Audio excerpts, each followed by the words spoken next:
Hello everyone, welcome back to my channel. তোমরা সবাই কেমন আছো? আশা করছি ভালো আছো। আমিও ভালো আছি। আমার নতুন একটি ফ্রেশ ব্লগে তোমাদের আরও অনেকবার স্বাগত। তো এখন সকালবেলা ঘুম থেকে উঠে আমার যা কাজ, ডেলি ডেলি একই রুটিন, তোমরা তো জানোই। বাট তাও তোমাদের আমি ডেলি অন্য কিছু দেখানোর চেষ্টা করি। প্রত্যেক দিন একই জিনিস দেখানোর চেষ্টা করি না। ভাবি যে এক একদিন এক একটা কাজ তোমাদের সাথে শেয়ার করবো। বাট ডেলি ব্লগে কি, আমি তো সারাদিন কী করবো সেটাই তো দেখাবো, তাই না? তো সকালবেলা ঘুম থেকে উঠে ফ্রেশ হয়ে আজকে চিড়ের পোহা, আমি এটা আজকে বানাইনি, আজকে আমার বর বানিয়েছে, ও খেয়ে গেছে, আমার জন্য রেখে গিয়েছে। তো আমি ঘুম থেকে উঠে খেয়ে নিলাম। তো তোমরা এটা ভেবো না যে ও সকালবেলায় বানিয়ে প্রতিদিন খেয়ে যাই, আমিও বানিয়ে দিই ওকে। আজকে বললো আমি বানাবো, তাই আমি বললাম ঠিক আছে তাহলে তুমিই বানাও। তো আজকেরটাও বানিয়েছে, তো ভালোই হয়েছে খেতে।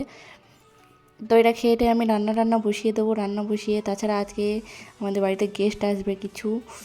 তো গেস্ট বলতে কিনা আমার একটা মামার মেয়ে আছে। তো ওই মামার মেয়ের হাজব্যান্ড, যে ওর হাজব্যান্ড আর ওদের একটা বাচ্চা আছে, ওরা তিনজন আসবে সন্ধ্যাবেলায়।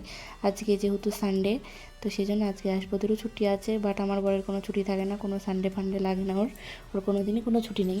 তো সন্ধ্যাবেলায় হয়তো থাকবে, সন্ধ্যাবেলাতেও আসবে, ডিউটি করে তারপরে। তো আমি এখন সকালবেলা আজকে রান্নাটা একটু দেরি করেই বসাবো, যেহেতু ও আজকে একটা দুটোর দিকে আসবে, এসে আর দুপুরের দিকটাই যাবে না। তো আবার সন্ধ্যার দিকে একবার যাবে, দিয়ে আবার তাড়াতাড়ি চলে আসবে, যেহেতু ওরা আসবে সেই জন্য। তো আমি সেই জন্য রান্নাটা দেরি করে বসাবো, সেই জন্য আমি আগে ঘরটারগুলো মুছে নিই, তাই ভাবলাম। তো আজকে চিকেনটাও আনবে, তারপরে বসাবো। তো আমি ভাবছি ভাতটা দেখি রান্না করে রাখবো। রান্না আজকে কী করবো সেটা একটু পরেই বলছি তোমাদের। তো সব দুটো ঘর, বারান্দা, রান্নাঘর, সব কিছু মুছে টুছে ঘরটার গুছিয়ে নেব। তো মুছেছি বলতে এখানে ডেলি আমার মোছা হয় না, আর ডেলি আমি ইচ্ছা করে মুছি না। প্রতিদিন মুছতে ভালোও লাগে না।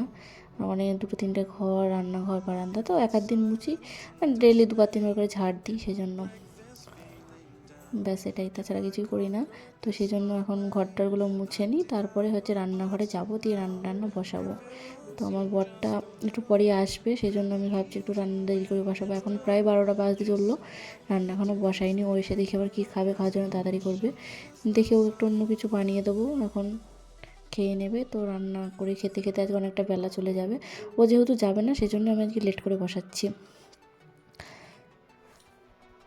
তো যাই হোক, যেটা আমি তোমাদের বলছিলাম, তো আমি এতদিন বাড়ি ছেড়ে কোথাও থাকি না, সেই জন্য মাঝে মাঝে আমার মনটা খুব খারাপ করছে।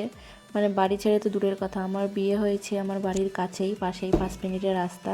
তো আমি আমার গ্রাম ছেড়ে এতদিন কোথাও দূরে গিয়ে থাকি না। তো শ্বশুরবাড়ি গেলেও তো প্রবলেম হয় না, যেহেতু আমার গ্রামে শ্বশুরবাড়ি কাছেই।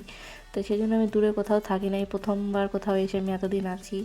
যদিও ভালোও লাগছে আবার খারাপও লাগছে, খুব কী করবো বলো।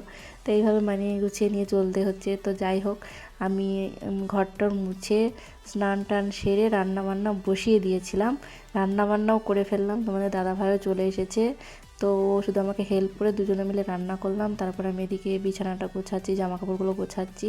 তো রান্না করার সময় তোমাদের আর দেখায়নি, প্রতিদিন তো আর এক জিনিস দেখাতে ভালো লাগে না, সেই জন্য দেখায়নি। সেই জন্য আমি বলছি জামা কাপড়গুলো গুছিয়ে নিই, বিছানা গুছিয়ে নিই, যেহেতু ওরা আসবে, তো ঘরটা একটু গুছিয়ে রাখি। তো কী কী রান্না করলাম চলো তোমাদের এবার দেখাই। তখন বলেছিলাম যে দেখাবো, বলবো, কিন্তু বলিনি। এবার দেখাই তোমাদের কী কী রান্না করলাম। তো ফার্স্ট আমি আজকে ফ্রায়েড রাইস রান্না করেছি। তো অনেকটাই রান্না করেছি, তাছাড়া ওরা তো আসবেই, তাছাড়া ওদের ওখানে সব ছেলেপিলে থাকে, ওদের আজকে নিজে নিজে রান্না করে খেতে হচ্ছে সবাইকে। তো কয়েকটা ওর বন্ধু বলেছে বাড়ি থেকে কিছু খাবার টাবার নিয়ে আসিস, তো 2-3 জনের জন্য নিয়েও যাবে। তো এই মাংসটা পুরোপুরি আমি দিয়ে দেবো ওদেরকে, আবার সন্ধ্যাবেলায় মাংস নিয়ে এসে রান্না করব।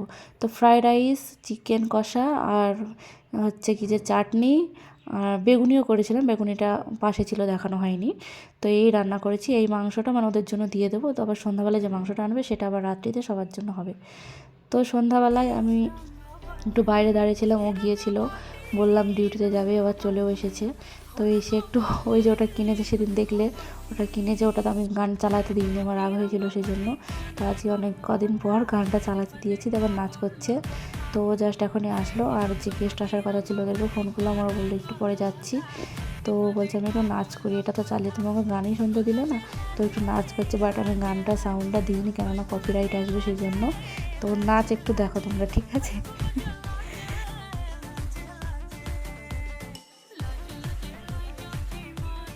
তো নাচ করতে করতে দুজনে মিলে একটু মারামারি শুরু করে দিয়েছি। ও আমাকে মারেনি, আমি ওকে ধরে মারতে লেগেছি। বাট এটা মজা করছিলাম, বাট ও নাচ করেই যাচ্ছে, ওর নাচ বন্ধ হচ্ছে না, আর আমি হেসেই যাচ্ছি। আমি বলছি ক্যামেরার সামনে এসে নাচো, ক্যামেরার সামনে এসে নাচো। ও বলছে তুমি ভিডিও করছো, আমি নাচবো না, থাকতে থাকতে বন্ধ করে দিচ্ছি। যেই অফ করছি না তখন আরও বেশি নাচছে। তো আমি লুকিয়ে লুকিয়ে অনেকটা ভিডিও করেছি, তাছাড়া তো দেখলে তোমাদের দেখালাম আরও অনেক নাচ ছিল, বাট আমি দেখাইনি সব, তো অনেক বড় হয়ে যাবে ভিডিও, সেই জন্য করিনি। দেখো কি সুন্দর নাচছে। আমি নাচতে পারি না, সবাই নাচতে পারে। তো আমার বর সত্যি খুব ভালো নাচতে পারে, গান করতে পারে, ছবি আঁকতে পারে, মানে A to Z সব পারে। সত্যি কথা বলছি, আমি জাস্ট আমার বর বলে বলছি না, অনেকেই যারা জানে তারা জানে, আর সব কিছু পারে ও। সুন্দর নাচে, সুন্দর গানও করে, সুন্দর ছবিও আঁকে, তাছাড়া তো ভালো কাজ তো করেই, ভালো ভালো কাজ।